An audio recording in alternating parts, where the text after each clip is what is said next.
नमस्कार मित्रांनो, स्वागत आहे तुमचं पुन्हा एका नवीन व्हिडिओमध्ये। मित्रांनो, चांदीच्या वाढत्या दरांनी एका उद्योगपतीला फार मोठा फायदा झालाय।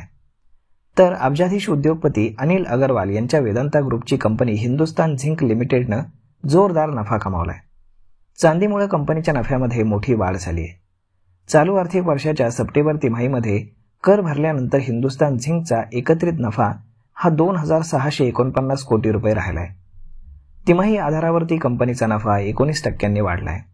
तर कंपनीच्या एकूण नफ्यामध्ये एकट्या चांदीचा हिस्सा हा 40% राहिलाय, जो सुमारे 1060 कोटी रुपये आहे।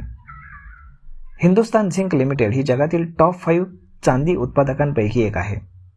चालू आर्थिक वर्षाच्या सप्टेंबर तिमाहीमध्ये हिंदुस्तान झिंकनं 1706 कोटी रुपयांचं चांदीचं उत्पन्न मिळवलं होतं। तिमाहीच्या आधारावरती कंपनीच्या चांदीच्या उत्पन्नामध्ये 10% आणि वार्षिक आधारावरती 20% वाढ झाली आहे। जागतिक बाजारामध्ये चांदीच्या किमती वाढल्यामुळे कंपनीला हा चांदीचा बोनान्झा मिळालेला आहे आणि कंपनीने मजबूत कामगिरी देखील दर्शवली आहे। शिस आणि जस्त यांच्या धातूंसोबतच चांदी नैसर्गिकरित्या आढळते। याचं खनन आणि शुद्धीकरण हिंदुस्तान झिंक लिमिटेड करते। कंपनीच्या कमाईमध्ये याचा वाटा वाढताना आपल्याला दिसतोय। हिंदुस्तान झिंक लिमिटेडनं दुसऱ्या तिमाहीमध्ये आतापर्यंतचं सर्वाधिक उत्पन्न मिळवलंय। चालू आर्थिक वर्षाच्या दुसऱ्या तिमाहीमध्ये कंपनीचं उत्पन्न हे 8549 कोटी रुपये राहिलंय, जे तिमाही आधारावरती 10% वाढलंय। तर दुसऱ्या तिमाहीमध्ये कंपनीचा एबिटा मार्जिन हा 52% राहिलाय। कंपनीनं टेक अपग्रेड आणि ऑपरेशनल कार्यक्षमतेमुळे 5 वर्षातील सर्वात कमी झिंक उत्पादन खर्च गाठलाय।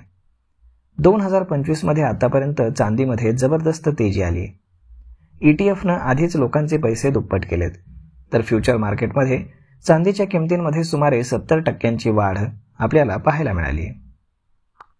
तर मग मित्रांनो, अशा पद्धतीने केवळ 3 महिन्यांमध्येच या कंपनीला 1000 कोटी रुपयांपेक्षाचा जास्त नफा हा केवळ चांदीनं कमवून दिलाय। तर मग मित्रांनो, हा व्हिडिओ, ही माहिती तुम्हाला कशी वाटली हे तुम्ही आम्हाला कमेंट करून नक्कीच सांगा। आणि जर आवडली असेल तर आपल्या जवळच्या मित्रमंडळींसोबत देखील हा व्हिडिओ तुम्ही शेअर करायला विसरू नका। धन्यवाद।